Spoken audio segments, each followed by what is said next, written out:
کو۔ آپ صلی اللہ علیہ وسلم کا ارشاد گرامی ہے، یوم عاشورہ یوم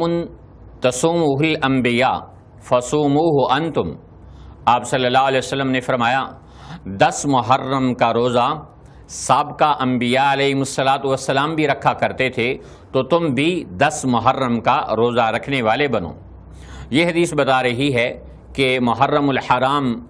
سارا قابل احترام ہونے کے ساتھ ساتھ اس کے 10ویں دن کی فضیلت اور زیادہ ہے۔ نمبر 1 اس لیے کہ وہ محرم کا حصہ ہے، نمبر 2 اس لیے کہ تمام انبیاء علیہ السلام اس 10 محرم کے دن میں روزہ رکھا کرتے تھے، نمبر 3 یہ ہے کہ عاشورہ کے ساتھ بہت سے تاریخی واقعات وابستہ ہیں۔ مثلاً بعض علماء فرماتے ہیں کہ آدم علیہ السلام کی زمین پر تشریف آوری 10 محرم کو ہوئی، ایسے ہی حضرت ابراہیم علیہ السلام کی ولادت 10 محرم کو ہوئی، سلیمان علیہ السلام کو جو اللہ تعالیٰ نے بادشاہت عطا فرمائی 10 محرم کو عطا فرمائی، موسیٰ علیہ السلام کی قوم کو فرعون کے ظلم و ستم سے جو نجات ملی تو 10 محرم کو ملی، ایسے ہی حضرت عیسیٰ علیہ السلام کو اللہ تعالیٰ نے آسمانوں پہ اٹھایا تو 10 محرم الحرام کو اٹھایا، اور حضرت یونس علیہ السلام کو مچھلی کے پیٹ سے نجات ملی تو حضرت 10 محرم کو ملی، ایسے ہی نوح علیہ السلام کی کشتی جا کر کنارے پہ لگی تو 10 محرم الحرام کو جا کے لگی۔ تو اس طرح 10 محرم کے ساتھ یوم عاشورہ کے ساتھ بہت سارے تاریخی واقعات وابستہ ہیں۔ یہ تاریخی واقعات بتا رہے ہیں کہ اس دن کو اللہ کے نزدیک بہت زیادہ تقدس حاصل ہے، اور اس لیے اللہ تعالیٰ نے عظیم الشان واقعات کے لیے اس دن کا انتخاب فرمایا۔ اور رسول پاک علیہ السلام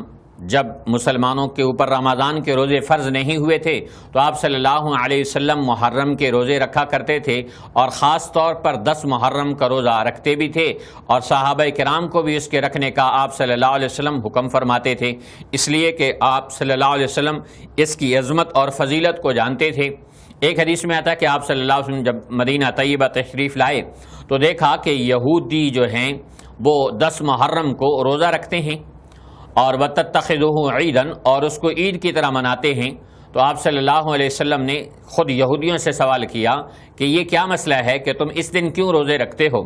تو یہودیوں نے جواب دیا کہ یوم فیہ انجى اللہ تعالی فیہ موسیٰ وقومہ، یہ وہ دن ہے کہ جس میں اللہ تعالیٰ نے موسیٰ علیہ السلام اور ان کی قوم کو نجات عطا فرمائی، وغرق فرعون وقومہ، اور وہ دن ہے کہ جس میں اللہ تعالیٰ نے موسیٰ علیہ فرعون اور اس کی قوم کو دریائے نیل کے اندر غرق کر دیا۔ تو یوں اللہ تعالیٰ نے ان کو غرق کر دیا، تو اس کے لیے بھی یہ محرم کا 10 محرم کا دن تھا، اور یہودی اس کے اندر روزہ رکھا کرتے تھے۔ تو آپ صلی اللہ علیہ وسلم نے ارشاد فرمایا فَنَحْنُ أَحَقُّ بِمُوسَىٰ مِنْكُمْ، کہ موسیٰ علیہ السلام کے ساتھ مشابہت اختیار کرنے کے ہم زیادہ حقدار ہیں، تم سے زیادہ حقدار ہم ہیں کہ ہم موسیٰ علیہ السلام کی مشابہت اختیار کرنے والے بنیں۔ چنانچہ رسول اللہ صلی اللہ علیہ وسلم 10 محرم کا باقاعدگی کے ساتھ روزہ رکھا کرتے تھے، اور سابقہ انبیاء کے بارے میں بھی حدیث بتا دی کہ اس سے پہلے رسول اللہ صلی اللہ علیہ وسلم نے ارشاد فرمایا کہ 10 محرم کا دن وہ ہے کہ یوم تصومہ الانبیاء، کہ جس میں تمام انبیاء علیہ السلام روزہ رکھا کرتے تھے، اس لیے اس دن کو اللہ تعالیٰ نے بہت بڑی فضیلت عطا فرمائی ہے۔ اور ساتھ آپ علیہ السلام نے ارشاد فرمایا کہ اگر میں آئندہ سال زندہ رہا تو سمن الیوم التاسع، تو میں 10 کے ساتھ 9 کا بھی روزہ ملاؤں گا۔ دوسری حدیث میں آپ نے ارشاد فرمایا خالف الیہود وصوم التاسع والعاشرہ، یہودیوں کی مخالفت کرو اور 9 اور 10 دونوں کا روزہ رکھنے والے بنو۔ ایک دوسری حدیث میں آپ صلی اللہ علیہ وسلم نے ارشاد فرمایا کہ صوموا یوم عاشورہ، کہ عاشورہ کے دن روزہ رکھنے والے بنو، وخالف الیہود، اور یہودیوں کی مخالفت کرنے والے بنو،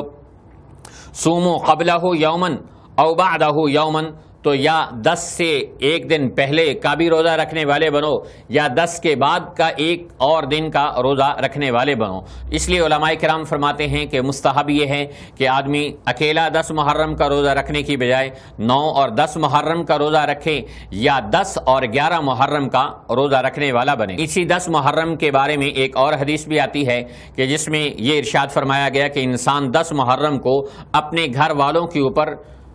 رزق کے اندر کشادگی کرنے والا بنے۔ حدیث شریف میں آتا ہے من وسع علی نفسہ و اہلہ